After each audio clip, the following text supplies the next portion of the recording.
Hello, Christy here. Tonight am going to transplant my tomato seedlings, and I thought I'd make a little video and show you how I do it, because the last couple of times I used this method I had a 100% success rate. I'm going to use a spoon. This is a kid spoon because it's soft, can't possibly damage anything, and I'm going to loosen that up there. Now, the most important thing here is that we don't damage a single one of those roots, because as soon as the roots are damaged,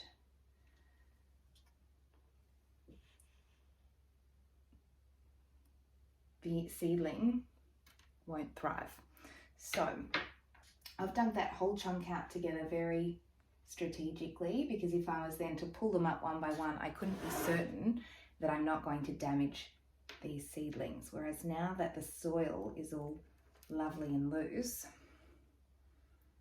I can separate them without damaging the roots at all. So have a look at that. If you have a look at that, you can see there is lots of soil still attached to the roots. That is a sign that they have been disturbed the least amount possible.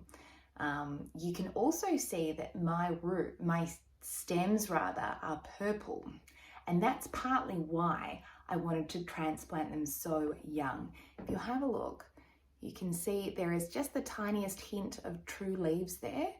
A lot of people will tell you you shouldn't transplant these seedlings until they reach 5 centimeters tall or they have their second set of true leaves.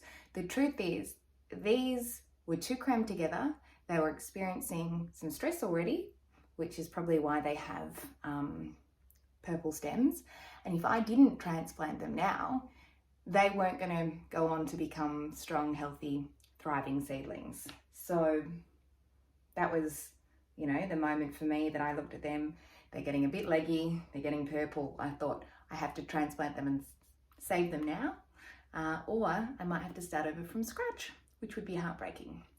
So I have my pot here with premium potting mix. So this is specifically active grow soil, which is even more nutritious. I'm going to put a little hole in it, just like that. And then I'm going to be super delicate in how I transplant this, making sure the roots go in gently. I've seen some gardeners just stuff them in. That obviously works for a lot of people, but I just like to be ultra protective of those roots and just push the sides in. You can see I've buried a lot of that stem. I could probably go even deeper. So I'm gonna, and then the last thing to do with this baby is just water it in. Lots and lots of water. So that guy's good to go. I am going to continue with the next ones just so you can just get a bit more of a visual idea. Again, here you can see all that soil is still connected to the roots. So while I do this, I'll tell you why there's so many. If you've watched my spring gardening video, you might already know my spring seedlings. I have heaps of them ready to go into the garden because I am donating a lot of these to the Kinder Fun Day. So I've got two little kids, a 4-year-old and a 2-year-old, and my 4-year-old's Kinder Fun Day is a fundraiser. And I thought it would be a nice way of giving back by donating a lot of plants that are very easy for me to grow because I'm growing them from seed anyway, and it's been pretty easy for me to do twice as many, or 3 times, 4 times, 5 times as many. And it's such a fun thing to do with the kids, to watch these little seeds and then seedlings turn into veggies. My kids are loving it.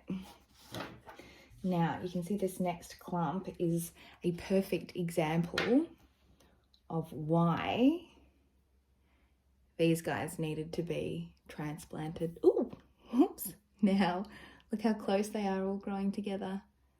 They are just right on top of each other. Just really gently pulling them apart there. Can you see there? Here. Now, once your seedlings are in, there are a couple of key ingredients that you really, really need to get right. And the most, well, no, they're both equally important: water and sunlight. If you don't have a spot that's getting 6-ish hours of direct sunlight a day, what's going to happen is these guys are going to try and find it. And what that often means is they will reach towards a sunnier spot, and that's how they get leggy. So you need to really study your garden. Hopefully you already know where the sunny spots are, but I certainly didn't when I got going. I spent days just watching the garden and even taking photos at different times to work out what time the sun would hit a certain part of the garden and what time that sun would be gone by. And I was surprised parts of the garden that I thought were the sunniest weren't when I really documented it.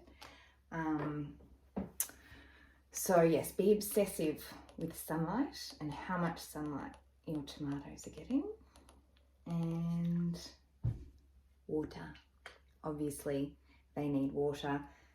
I water my seedlings every day-ish, but I will always check if they need to be watered first. So if the soil's already damp, sometimes you can look and tell it's damp. Other times I just stick my baby finger in, and if it feels damp just under the surface, it probably doesn't need to be watered again. You can water it too much, so you don't want it to be pooling. You don't want it to be drenched. You don't want it to be soaking.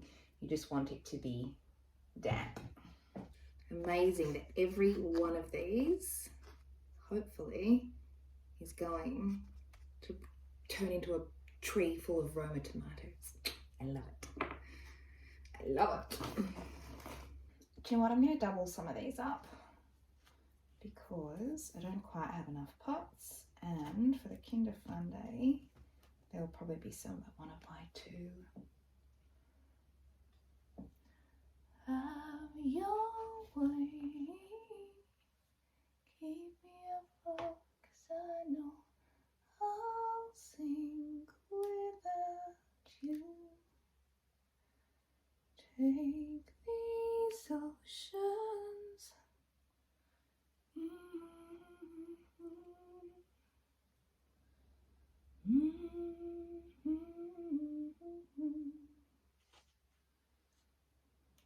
I often end up humming songs because I never know the words. Okay, so these are all done. You can see I put some back in the original pot because I ran out of space. And these ones, they weren't quite as strong anyway, so I've left them in there and I think they'll be fine. The rest of them I've put into either individual or double pots. Made sure they've all had plenty of water. The most important thing now is that they don't go outside before the last frost date, so they don't get too cold, because if they do, they won't grow, and that they get enough sun. So while they're still fragile, I'm going to keep them in this room because that window gets heaps of lovely sun just for a week or two. Here in Melbourne, Cup Day is the day that everyone plants their tomatoes outside because that is supposed to be, you know, the perfect day of the year. This year, we've got another El Niño confirmed, which means there's going to be lots of rain. It'll be really interesting to see how that affects the garden here in Melbourne, Victoria, Australia. But I can't wait to see how these guys grow. I will definitely be making a video on the Kinder Fun Day, and I will let everyone know how much we raised, how strong these guys were by then. So if that interests you and you like this sort of stuff, subscribe. And if you want to see anything in particular, or if you've got any questions, leave me a comment and I promise to respond.